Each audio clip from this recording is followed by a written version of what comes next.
जुल्मी जब जब जुल्म करेगा सत्ता के हथियारों से, अरे चप्पा चप्पा गूंज उठेगा तुम के नारों से, तुम के नारों से, तुम के नारों से। নিতে হয় সত্যের জন্য বেছে নেব। জয় হিন্দ, জয় বাংলা। দুরন্তর মতো ভাবে আমাদের সত্য, আমাদের ন্যায় একসঙ্গে বলবো জয় বাংলা। শেষে বলেছিলাম তো রাম নামের মতো ভূত তাড়াতে হবে, বিজেপি তাড়াতে হবে। জয় বাংলা, জয় বাংলা। এখানকার মানুষ আমি বলে দিচ্ছি ইতিমধ্যেই কিন্তু দেবাংশুদা জিতে গেছে। আজকে দেবাংশুদাকে বলে দেবো এখানকার মানুষ যেই পরিবারে জয় বাংলা বলেছে, দেবাংশুদা কয়েক হাজার ভোটে কয়েক লক্ষ ভোটে জিতে গেছে, জিতে গেছে, জিতে গেছে। আবার একসঙ্গে জয়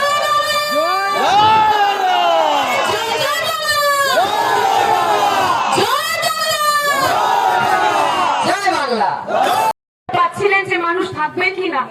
মায়েরা রাত্রি ৮টা হোক ৯টা হোক ময়নার মতো প্রত্যন্ত গ্রামে অক্লান্ত ধৈর্যের পরিচয় দিয়ে অক্লান্ত পরিশ্রম করে রাজনৈতিক সভায় অংশগ্রহণ করছেন। মায়েদের জন্য জোরে হাততালি হতে হবে। আমায় বললো কয়েক মা, আরে সোনা মা তুমি এটা জানো না এখন বাবারাও আমাদের লক্ষ্মীর ভান্ডার থেকে মাঝে মাঝে এসে বলে কিছু টাকা দাও না গো, একটু ভাতটা খালি হয়ে গেছে। তাই তো বলে, তো বলে, তো বলে। তাহলে মমতা বন্দ্যোপাধ্যায় আমাদের শিরদাঁড়াটা সোজা করে দিয়েছেন। আমরা করোনার সময়, আমরা যারা কলকাতায় থাকি, কলকাতায় কি হতো করোনার সময় সবাই দরজা জানলা বন্ধ করে থাকতো, কেউ বাড়ি থেকে একটা পা বার করবে সেটা ভাবতে পারতো না, কারণ প্রচন্ড ছোঁয়াচে ব্যাধি ছিল। করোনার সময় আমরা প্রত্যেকে দেখেছি, এখানে আমার যারা সমবয়সী ছোট ভাই বা বড় দাদারা রয়েছেন সবাই দেখেছেন ৮টা নাগাদ একজন চলে আসতেন টিভির পর্দার সামনে মনোরঞ্জন করতেন। এসে ৮টা নাগাদ ৫৬ ইঞ্চি ছাতিটা নিয়ে চলে আসতেন। এসে কি বলতেন, মিত্র আত্মনির্ভর মেরে প্যারে মিত্র আত্মনির্ভর বনো। কে বলতেন, নরেন্দ্র মোদী। তাই তো, ওই তো কাকিমা বলছে মোদী মোদী বলতেন তো। আরে ভাই আত্মনির্ভরতা কি, সেটা ওই সাদা শাড়ি নীল পাড় হাওয়ায় ছুটি শিখিয়েছে। যখন তুমি ৫৬ ইঞ্চি ছাদে নিয়ে রাত্রি ৮টা নাগাদ চলে আসতে, আরে সে আত্মনির্ভরতার বুলি ওড়াতে, তখন আমার মা তার সন্তান যেন থাকে দুধে ভাতে ভেবে আমার আপনার মুখে তার এবং তার প্রতিনিধিদের মাধ্যমে রেশনটা পৌঁছে দিয়েছিলেন। এটাই মমতা বন্দ্যোপাধ্যায়। আর সব থেকে বড় বিষয় কি জানেন তো, মায়েরা সবসময় সন্তানদের কথা ভাবে, তাই তো মায়েদের মন উদ্বিগ্ন থাকে সন্তানদের জন্য। আজকে এত মায়েরা এখানে উপস্থিত রয়েছেন, প্রান্তিক বলছিলেন ভাবুন তো আজকে আমরা তো মমতা বন্দ্যোপাধ্যায় রাজ্যে রয়েছি, সেই রাজ্যগুলোর কথা ভাবুন তো যেই রাজ্যে বিজেপি সরকার রয়েছে, উন্নাও, হাথরাস, গুজরাট, মণিপুর। এই রাবণকে একটা ভোট দেবেন না, রামকে দিন। না রামকে, আমার সঙ্গে একসঙ্গে বলতে হবে, রামকে মমতা, রামকে রামকে রামকে।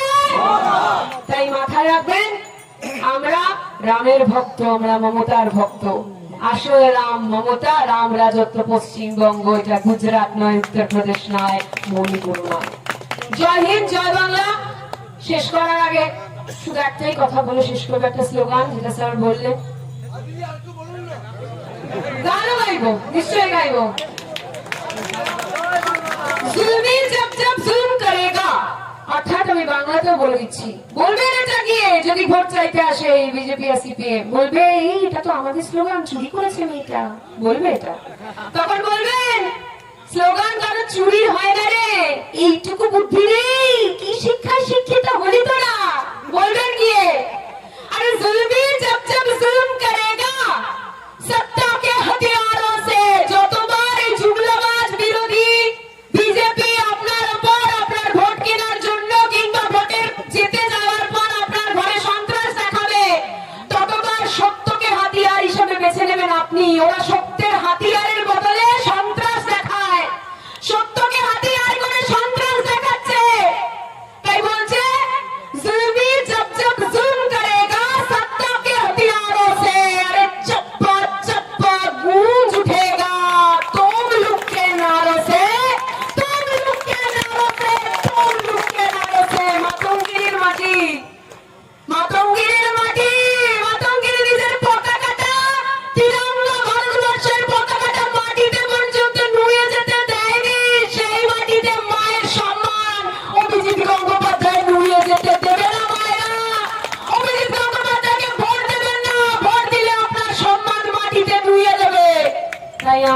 বিচক্ষণ মায়েরা নিশ্চয়ই ওনাকে ভোট দেবেন না, বিচক্ষণ বাবারা ভোট দেবেন না।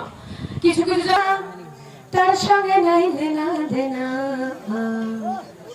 আরে খাঁটি সোনা ছাড়িয়া দেনাই নকল সোনা, সে যেন সোনা চেনে না, ও সে যেন সোনা চেনে না, ও সে যেন সোনা চেনে না। খাঁটি সোনা বেছে নেবেন, নকল অভিজিৎ গঙ্গোপাধ্যায়, সায়ন বন্দ্যোপাধ্যায়কে বাঁচবেন না। বাঁচতে হলে একজনকেই বাঁচবেন, দেবাংশু। দেবাংশু দেবের অংশ তিনি, সত্যিকারের স্বামীর সম্পূর্ণতে হতে আসেনি। এই সিপিএম খুন করেছিল দাদুকে। আমার দাদুর দোষ কি?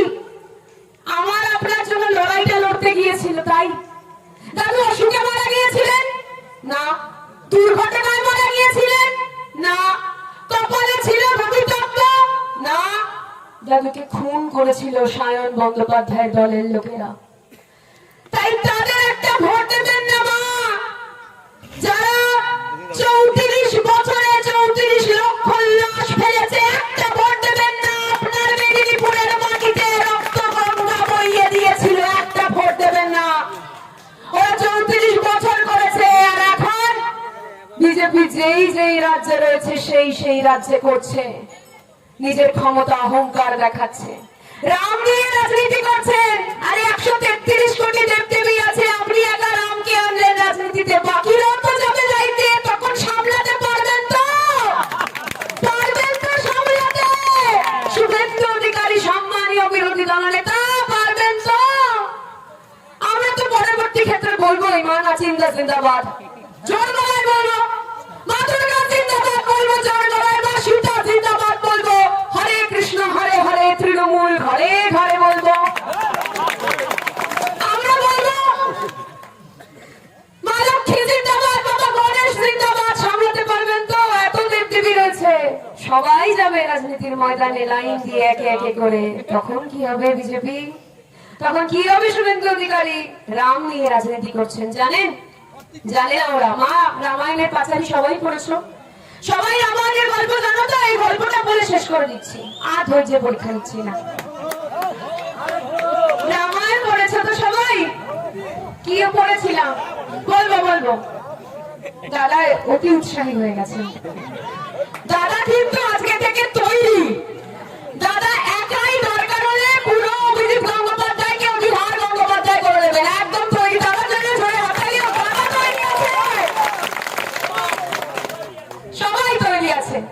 রামায়ণ তো পড়েছি। রাজা রাম যখন যুদ্ধে গিয়েছিলেন, কি ছিল রাজা রামের কাছে? কারণ বনবাসে ছিলেন, ধন সম্পদ ছিল না, ঐশ্বর্য, অট্টালিকা, প্রাসাদ, রথ, সারথি কিছু ছিল না। রাজা রামচন্দ্র যখন যুদ্ধে গিয়েছিলেন, তার কাছে ছিল সত্য, বিশ্বাস, ন্যায়, আপনাদের প্রত্যেক মানুষের, সাধারণ মানুষের জনবল, ভালোবাসা। আর রাজা রাম যার বিরুদ্ধে যুদ্ধে গিয়েছিলেন, লঙ্কেশ্বর রাবণ, তার কাছে কি ছিল জানেন? সোনার লঙ্কা, দম্ভ, অহংকার, সাজানো রথ, সারথি, অট্টালিকা, প্রাসাদ, ধন সম্পদ, ঐশ্বর্য, প্রাচুর্য কি ছিল না বলতে পারেন? ছিল না সত্য, ছিল না ন্যায়। রাজা রাম অন্যায়ের বিরুদ্ধে লড়েছিলেন।